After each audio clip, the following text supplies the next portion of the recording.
बातचीत के सिलसिले की शुरुआत करें, चूंकि प्रभु श्री कृष्ण आपके आराध्य हैं और आप उनको बोलती हैं कि वो पूर्ण जो वो भगवान का अवतार हैं, तो बातचीत के सिलसिले की हम शुरुआत ही चाहेंगे कि भगवान श्री कृष्ण के भजन के साथ हो। जी बिल्कुल। गोविंद मेरो है, गोपाल मेरो है, श्री बाके बिहारी नंदलाल मेरो है। गोविंद मेरो है, गोपाल मेरो है। Thank you. बेहद खूबसूरती के साथ आपने इस धुन को तो गुनगुना दिया, लेकिन ये भी समझना चाहेंगे कि आप क्योंकि कथा वाचन करती हैं और श्री कृष्ण की कथाओं को हर किसी तक पहुंचाने का काम भी करती हैं, तो ज़रा ये बताइए, क्योंकि हमने ये सुना है कि लॉकडाउन के दौरान ही आपने भगवत गीता पढ़ना शुरू किया था, तो क्या उसके बाद से आपने इस बारे में विचार किया कि मुझे कथा वाचन करना चाहिए? जी, विचार ये मेरा बिल्कुल नहीं था। वो लॉकडाउन में सब स्टार्ट हुआ, वो अचानक हुआ, क्योंकि आप किसी पर्सनली मैं इस क्षेत्र में विद प्लानिंग नहीं गई, और क्योंकि कृष्ण जी अच्छे लगते थे, उनकी बातें सुनना अच्छी लगती थी, भगवत गीता पढ़ना अच्छा लगता था, तो वो मुझे पता था। अब उसका यूज़ भगवान को इस तरह से करवाना था, ये तो कोई नहीं जानता था, पर अब देखिए अब सबको बहुत अच्छा लग रहा है। बिल्कुल सबको अच्छा लग रहा है, तभी तो हजारों की संख्या में लोग जो है आपकी कथाओं को सुनते हैं सोशल मीडिया। अब तो लाखों फॉलोअर्स आपके हैं। तो जो सबसे पहली जो कथा आपने कही थी उसके बारे में हम जानना चाहेंगे, और उस कथा को हम भजन के माध्यम से सुनना चाहेंगे आपको। बिल्कुल, मेरी फर्स्ट कथा कह लीजिए, वो बहुत सडन प्रोग्राम था। वो नवरात्रि में हुई थी, जब यहाँ सतना में ही मैं नाना जी के घर थी। पर श्रीमद् भागवत कथा सबसे पहले भगवान कृष्ण के मंदिर में हुई, और वहाँ से ही सब स्टार्ट हुआ। और वो पहले दिन, पहली बार वो 7 दिन का फेस्ट था जी। तो वो मेरे लिए सबसे ज़्यादा इम्पोर्टेंट चीज़ है, क्योंकि श्रीमद् भागवत कथा वहीं से स्टार्ट हुई। बिल्कुल पलक जी, और क्योंकि आपने जिस तरीके से जिक्र किया, हमने ये भी सुना है कि आपके घर में बचपन से ही धार्मिक माहौल बहुत ज़्यादा रहा है, धार्मिक अनुष्ठान भी आए दिन होते रहते थे, तो क्या उसका भी प्रभाव हम इसे कह सकते हैं? और लोग कहते हैं कि भगवत गीता का अगर कोई पाठ कर लेता है तो उसके जीवन में बहुत सारे परिवर्तन आते हैं। आपने कैसे परिवर्तनों को महसूस किया है? बिल्कुल परिवर्तन आते। भगवत गीता बहुत ज़्यादा प्रैक्टिकल बुक है, आप उसे जीवन में उतार लीजिए, आपको कुछ और पढ़ने की ज़रूरत नहीं है। स्पेशली देखिए, श्री कृष्ण आपको प्रेजेंट में रहना सिखाते हैं, प्रेजेंट सर्कमस्टेंसेस से कैसे बाहर निकलना है, कैसे उन्हें डील करना है, ये सब वो सिखाते हैं आपको। और सबसे ज़्यादा फर्स्ट स्टेप कह लीजिए वो निष्काम कर्मयोग का है, कि आप एफेक्ट आपको कोई नहीं कर पा रहा है, आपके मन को, आपकी मनस्थिति को, माइंडसेट को, और आप उन सिचुएशन के बीच रहते हुए भी उनसे अलग हैं और अपने काम को आप 100% कर पा रहे हैं। तो ये सबसे बड़ी चीज़ है। और भगवत गीता से कह लीजिए सबसे ज़्यादा इम्पॉर्टेंट चीज़ जो चेंज मुझे खुद में दिखा है, पेशेंस और नॉर्मलाइज रहना हर सिचुएशन में, चाहे वो अच्छा हो चाहे वो बुरा हो। तो स्टेबिलिटी आपको मिलती है माइंड की, आप स्थिर रह पाते हो, और स्थिरता आगे बढ़ने के लिए सबसे ज़्यादा ज़रूरी है। और पलक जी देखिए, और रही बात घर के माहौल की, तो जी जी जी जी बताएं, जी बताएं। हाँ, घर के माहौल की वो तो बहुत ज़्यादा इफेक्ट करता है आपके मन को। आपके बड़े जैसे करेंगे आप वही सीखेंगे। तो मैं ये कहूँगी मेरे घर में साइंटिफिक माहौल ज़्यादा था। लोग जो हमारे रिचुअल्स हैं उन्हें वैज्ञानिक रूप में मुझे समझाते थे। मेरे पापा हो गए, बड़े पिताजी हो गए, ये दोनों एस्पेक्ट, चाहे वो विज्ञान हो चाहे वो धर्म हो, दोनों मुझे बताते थे। तो ये मुझे पता था कि विज्ञान और धर्म में अंतर नहीं है। इससे कह लीजिए एक लॉजिकल माइंडसेट मुझे मिला जो अब हेल्प कर रहा है। हाँ, अच्छा पलक जी, मैंने देखा भी कि आपके पिताजी अधिवक्ता हैं, बड़े पापा जो है धार्मिक अनुष्ठानों में उनका बढ़ चढ़ कर वो हिस्सा लेते हैं, तो मतलब ये दोनों की केमिस्ट्री थी वो आपके जीवन में दिखा। और आपके कथाओं में हमने देखा, अभी मैं आपकी कथा सुन रहा था, आप जो है गीता को जो है वैज्ञानिक रूप से बता रहे थे कि ये शोध का विषय है, ये तर्क का नहीं, ये शोध का विषय है। इसको लेकर आपने जब अपनी बात रखी थी लोग काफ़ी मंत्रमुग्ध भी हुए थे। जी, बिल्कुल। हाँ, ये बहुत बड़ा रीज़न है क्योंकि बहुत अलग-अलग माइंडसेट मुझे बचपन से देखने को मिले। मेरे पिताजी का सोचना वो बिल्कुल अलग है, बड़े पिताजी का सोचना वो बिल्कुल अलग है और कह लीजिए दोनों की केमिस्ट्री ने ही मुझे फिर लॉजिकल माइंडसेट दिया कि आप दोनों तरीकों से सोचो। पापा है वो कहेंगे कि अगर बच्चा है तो उससे हंसी मजाक करने दो, अभी नहीं करेगा तो कब करेगा, पर बड़े पापा कहते हैं नहीं, अभी नहीं सीखेगा तो कब सीखेगा। हाँ। तो ये केमिस्ट्री आपको काफ़ी चीज़ें सिखा देती है। बिल्कुल पलक जी, और कहीं ना कहीं क्योंकि आपने बेहद कम उम्र में भगवत गीता का पाठ किया, उसके बाद से लोगों तक भी अब इस कथा वाचन के जरिए ही आप श्री कृष्ण की कहानियों को पहुंचाने का काम कर रही हैं, तो बखूबी उसे आप हर किसी तक पहुंचा भी रही है। ज़रा ये भी समझना चाहेंगे कि इन दिनों जिस तरीके से बार बार सनातन पर हमला बोला जाता है, बयान दे दिए जाते हैं, इस पर कुछ आप कहना चाहेंगी? देखिए, हमला जितना भी हो जाए, जो चीज़ थी वो हमेशा रहेगी और सनातन का मतलब ही यही होता है एटर्नल, जो हमेशा से था और जिसकी शुरुआत कहाँ से हुई ये भी नहीं पता किसी को। तो इसे चाह कर कोई मिटा नहीं सकता। और देखिए, सनातन इतना आसान शब्द जो हम डेली यूज़ में अभी से ला चुके हैं, ये इतना आसान शब्द नहीं है। इसका सीधा मतलब है आपकी पूरी लाइफस्टाइल, और वो सिर्फ धर्म विशेष की बात नहीं करता, वो हर इंसान जो यहाँ दुनिया में है, जो जिंदा है, वो सब इसी पद्धति में चल रहा है।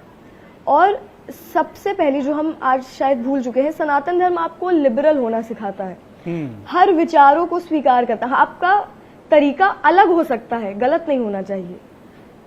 तो आप अलग अलग तरीके से भगवान को मनाइए, भक्ति योग, ज्ञान योग, बहुत सारे रास्ते हैं, वो गलत नहीं होना चाहिए, अलग बिल्कुल हो सकता है। पलक जी, देखिए कई ऐसे कथावाचक हैं जिनसे लोग काफ़ी प्रेरित होते हैं। आपको भी कहा जाता है कि आप जया किशोर जी से काफ़ी प्रेरित हैं, लेकिन पंडित धीरेन्द्र के शास्त्री वो भी अपने जो है प्रवचन देते हैं और हजारों लाखों की संख्या में लोग जुड़ते हैं उनके साथ।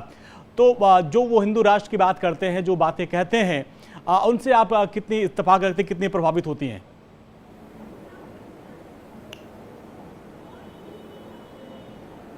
जी, सॉरी, फिर से एक बार। पलक जी, देखिए जया किशोरी जी को कहा जाता है कि जो आपकी कथा वाचन की शैली है बिल्कुल उनसे मिलती जुलती है। पंडित धीरेन्द्र के शास्त्री भी प्रवचन करते हैं और हर प्रवचन में, हर जो है दिव्य दरबार में वो हिंदू राष्ट्र की भी बात करते हैं। तो उनसे कितनी प्रभावित हैं और उनके विचारों से आप कितनी सहमत हैं? आई एम सो सॉरी, आपकी आवाज़ थोड़ी सी क्लियर कम है। हाँ, पंडित धीरेन्द्र के शास्त्री बाबा बागेश्वर की मैं बात कर रहा हूँ पलक जी। वो भी जो है प्रवचन देते हैं और हिंदू राष्ट्र की बात करते हैं। वो कहते हैं हिंदू राष्ट्र होना चाहिए। और इससे आप कितनी प्रभावित, कितने इत्तेफाक रखती हैं और जया किशोरी जी को भी आप अपना आइडियल मानती हैं? जी बिल्कुल। देखिए, जहाँ तक बात रही उनकी, तो बहुत अच्छा है। अगर वो सबको साथ में जोड़ने की बात कर रहे हैं तो ये बहुत अच्छा विचार है। आप जब साथ में रहेंगे, साथ में आगे बढ़ेंगे, तो निश्चित रूप से आप विकास की ओर बढ़ेंगे। पर जहाँ तक राष्ट्र की बात की गई, वो सबका है और जितने लोग रहते हैं वो एक दूसरे के सबके हैं। तो हम, मेरी नज़रों में अंतर होना उतनी अच्छी बात नहीं है। आप जब तक साथ में हैं, आप तब तक शक्तिमान हैं, आप आगे बढ़ सकते हैं। तो अगर वो सबको साथ में लेके चल रहे हैं, ये बहुत अच्छी बात है और इस विचार का तो सभी समर्थन करेंगे। बिल्कुल पलक जी, हम आपसे ये भी समझना चाहेंगे और जानना चाहेंगे कि जिस तरीके से, देखिए, हमने सुना है कि आप कहती हैं कि जया किशोरी आपकी आइडल हैं और आप उनसे बहुत ज़्यादा प्रभावित होती हैं। तो आपकी विचारधारा या उनकी विचारधारा में कितना अंतर हम समझ सकते हैं? नहीं, विचारधारा में अंतर तो बिल्कुल नहीं है। वो भी कृष्ण जी को मानती है और मैं भी। बस ये है कि मेरा जो मोटिव है वो थोड़ा सा विज्ञान को साथ में लेके चलने का है, बस। बाकी तो सब एक जैसा है।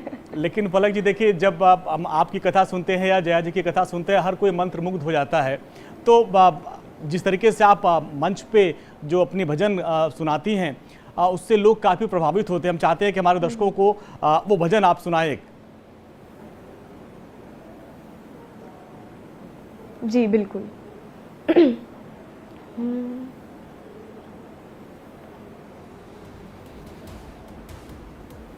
कौन सा? हाँ। मेरा आपकी कृपा से सब काम हो रहा है, करते हो तुम कन्हैया, करते हो तुम कन्हैया, मेरा नाम हो रहा है, मेरा आपकी कृपा से सब काम हो रहा है। धन्यवाद जी, बहुत अच्छा, बहुत अच्छा। बिल्कुल पलक जी, और देखिए भजन तो आप बहुत खूबसूरती के साथ आप हर किसी तक सुनाती हैं, पहुंचाती हैं, और कहीं ना कहीं इसी वजह से शायद इतने सारे फॉलोअर्स भी हैं आपके, हर कोई आपसे भी प्रभावित होता है। तो हम ये समझना चाहते हैं कि जब हिंदू राष्ट्र का जिक्र बाबा धीरेन्द्र कृष्ण शास्त्री करते हैं, बागेश्वर सरकार की तरफ से जब ऐसी बयानबाजियां सामने आती हैं, और एक और है जया किशोरी जो सिर्फ कान्हा की बात करती हैं, तो इन दोनों में से हम समझना चाहेंगे कि आप किन की बातों से सबसे ज़्यादा इत्तेफाक रखती हैं और किस विचारधारा से आप सहमति रखती हैं। जोड़ने की बात नहीं है, हिंदू राष्ट्र को क्या कथावाचन के तौर पर आप रखें, ये आप उचित मानती हैं, या कथावाचन को कथावाचन के तौर पर ही रखना चाहिए? देखिए, कथावाचन का मतलब ही होता है सिर्फ भगवान के बारे में बताना। जी। और मुझे नहीं लगता इसमें ज़्यादा मुझे एक्सप्लेन करने की ज़रूरत है। आप कथा जब कर रहे हैं तब आपके विषय सिर्फ भगवान के बारे में होने चाहिए, और भगवान की खुद की इतनी सारी लीलाएं हैं, इतनी अच्छी अच्छी चीज़ें हैं कि उसमें पूरा समय चला जाता है, तो एडिशनल बताने का समय ही नहीं होना चाहिए। तो पर हाँ, आप एज अ व्यक्ति अगर आपके कोई पर्सनल विचार है आप उन्हें प्रमोट कर सकते हैं, पर अगर मैं अपनी खुद की बात करूं तो मुझे भगवान पर ही स्टिक रहना कथा के दौरान मुझे ज़्यादा सही लगता है। अच्छा पलक जी, आपके तमाम जो हमने वीडियोस देखे उसमें कुछ ऐसा इंतजाम हो जाए, ये जो भजन है वो लोग काफ़ी पसंद कर रहे हैं आपके, तो उस भजन को हम एक बार फिर से हमारे दर्शकों के लिए आपके मुंह से सुनना चाहेंगे लाइव। कौन सा भजन? कुछ इंतजाम हो जाए प्रभु के नाम, ऐसा कुछ भजन था, किशोरी कुछ इंतजाम हो जाए।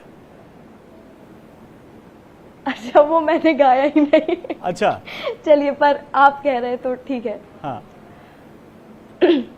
किशोरी कुछ ऐसा इंतजाम हो जाए, जुबा पे राधा राधा राधा नाम हो जाए, किशोरी कुछ ऐसा इंतजाम हो जाए। थैंक यू पलक जी। देखिए, ये भजन आपकी आवाज़ में सुन के वो जो भक्ति भाव मन में जागृत होता है, कोई भी इंसान होगा उसके अंदर भक्ति भाव जागृत हो ही जाएगा। बहुत ही प्यारी आवाज़ आपकी है।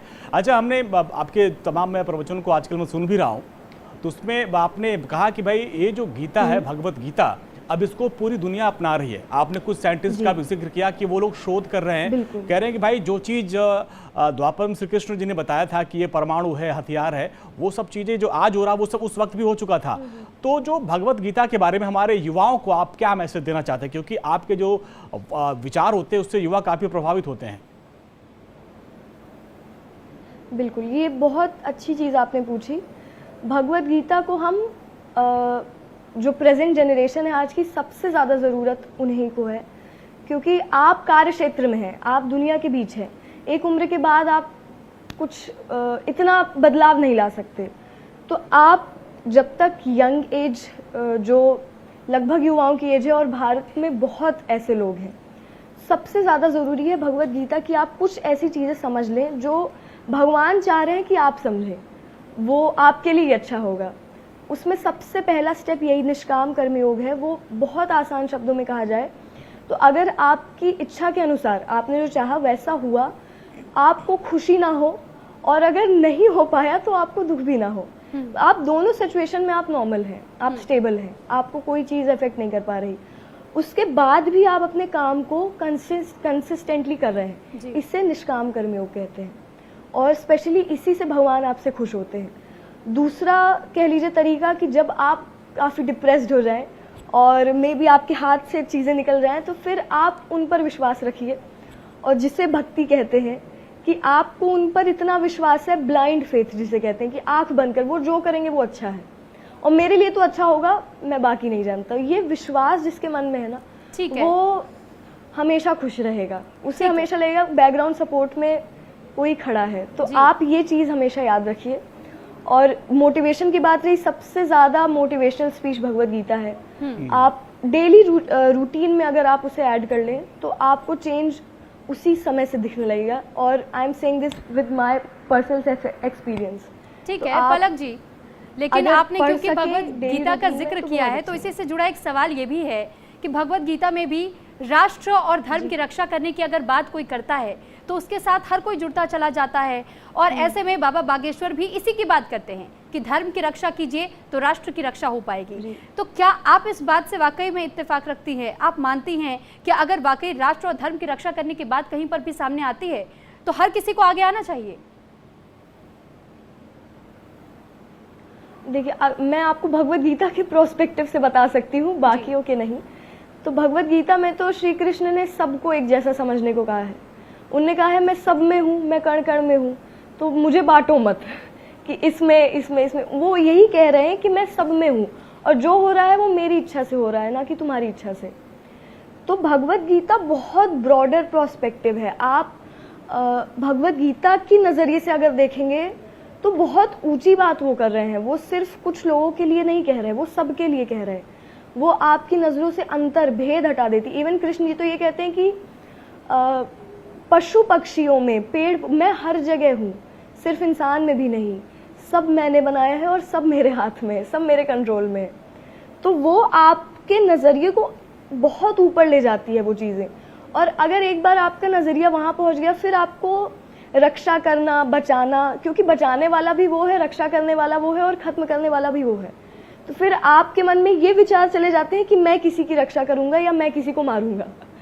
तो भगवत गीता बहुत ब्रॉडर प्रोस्पेक्टिव है, वो सबके लिए एक समान है, उसके लॉज सबके लिए हैं। तो आई थिंक वो ज़्यादा अच्छा होगा अगर हम भगवत गीता को किसी धर्म विशेष के लिए ना बांटें, वो सबके लिए है। लेकिन पलक जी, दो बातें आजकल चल रही हैं भारत में। एक तरफ ये अभी कुछ दिन पहले आपने देखा होगा कि तमिलनाडु के मंत्री हैं, उन्होंने कहा कि जो सनातन धर्म है वो डेंगू मलेरिया की तरह इसको खत्म कर देना चाहिए। और दूसरी तरफ पंडित धीरेन्द्र शास्त्री कहते हैं कि मंदिरों में भीड़, सड़कों पे तूफान चाहिए और राम रंग में रंगा पूरा हिंदुस्तान चाहिए। ये दो बातें आजकल हो रही हैं भारत में, हिंदुस्तान में अपने। इसमें से आपका क्या पक्ष है? देखिए, जो पहली बात है वो तो संभव नहीं है। वो आप कर लीजिए प्रयास, जितना कर सकते हो कर लीजिए, वो संभव नहीं है। It's not practical. क्योंकि अगर भगवान की इच्छा है तो आप उसके विरुद्ध जाके कुछ कर नहीं सकते, और करेंगे तो फिर प्रकृति आपको आई डोंट थिंक आपको माफ़ करेगी।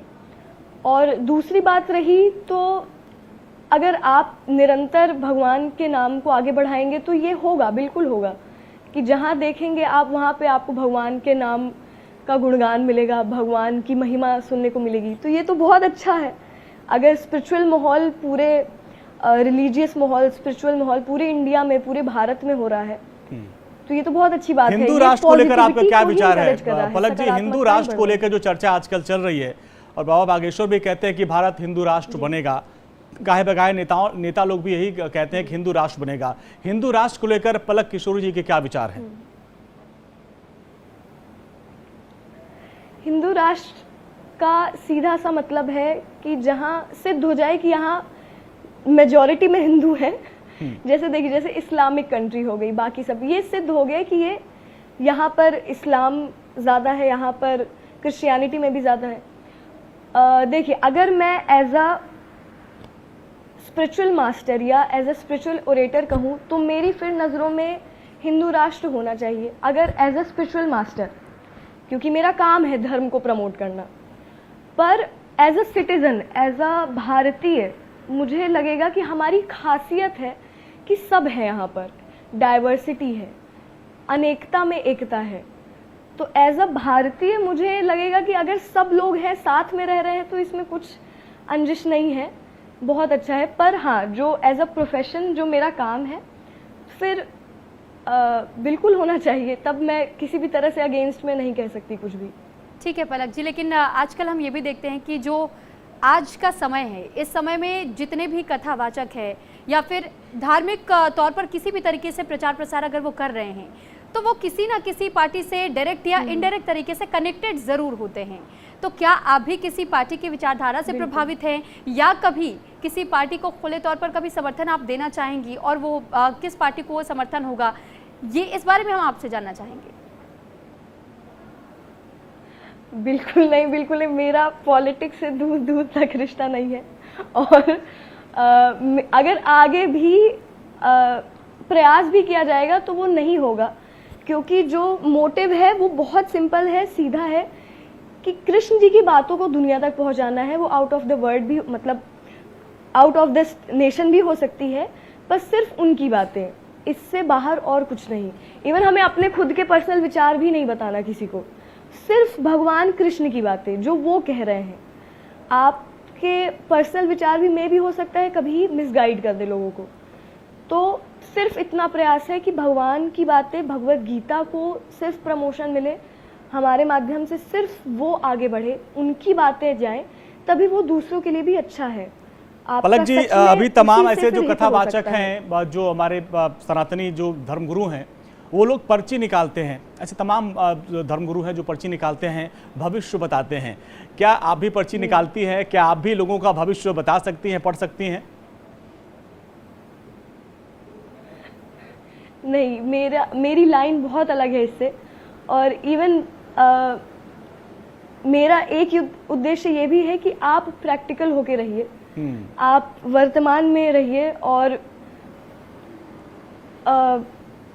ये ऐसी चीज़ें हैं जो मे बी आपको हेल्प कर सकती हैं आगे भविष्य के लिए भी, क्योंकि आपको बहुत तरह तरह के लोग मिलेंगे, तरह तरह की सिचुएशन मिलेंगी, पर आपको उनसे डगमगाना नहीं है। या अगर आपको कोई कहे इस विचारधारा पे, आपको अपने विवेक का प्रयोग करना है। देखिए, भगवान ने विवेक सबको दिया है, सबके पास है, तो उसका प्रयोग करिए। आपको जो सही लग रहा है आप वो करिए, पर मेरी पर्सनल यही विचारधारा है कि आप पूरा वर्तमान में रहिए। भगवान कृष्ण आपसे चाह रहे हैं कि आप अच्छे इंसान बनो सबसे पहले, तो वो आपका पहला मोटिव होना चाहिए। अगर आप पूजा 2 घंटे कर रहे हैं पर पीछे से आप गलत काम कर रहे हैं तो उसका कोई मतलब नहीं है।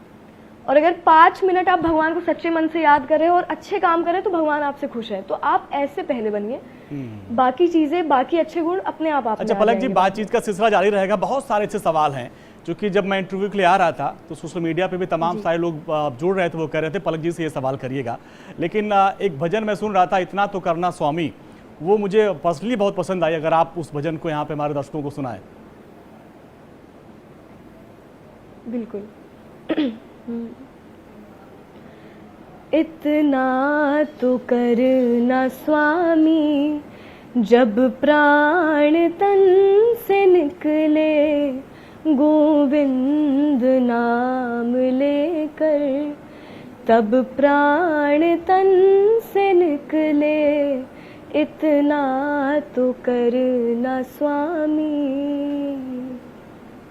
बेहद ही मंत्रमुग्ध कर देने वाली आवाज़ है आपकी, और माँ सरस्वती की बिल्कुल ही जो कृपा कहते हैं वो कृपा आपको प्रदान है, ये साफ तौर पे नज़र आता है। लेकिन पलक जी, एक और चीज़ मैं आपसे पूछना चाहूँगी, क्योंकि आप बार बार जिक्र कान्हा का करती हैं, श्री कृष्ण का करती हैं, उनकी विचारधारा को फॉलो करने की बात करती हैं, तो क्या हम ये कहें कि पलक किशोरी कभी आगे चल करके व्यवस्थित तौर पर जो एक गृहस्थ जीवन कहते हैं वो गृहस्थ जीवन आप अपनाएंगे, या मीरा के समान अपने आप को हमेशा के लिए श्री कृष्ण को समर्पित कर चुके हैं आप?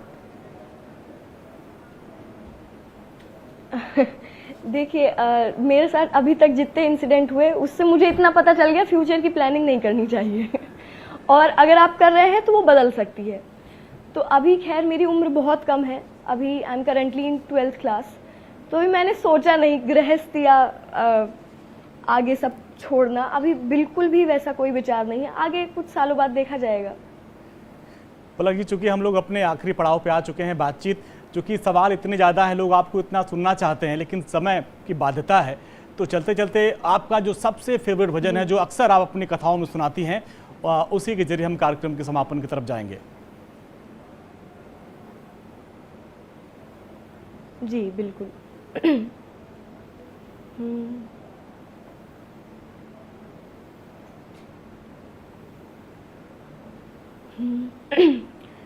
मैं सांवरे के रंग रांची रांची रांची, साज श्रृंगार बांध पग घुंघरू लोक लाज तज नाची, मैं सांवरे के रंग राची राची राची।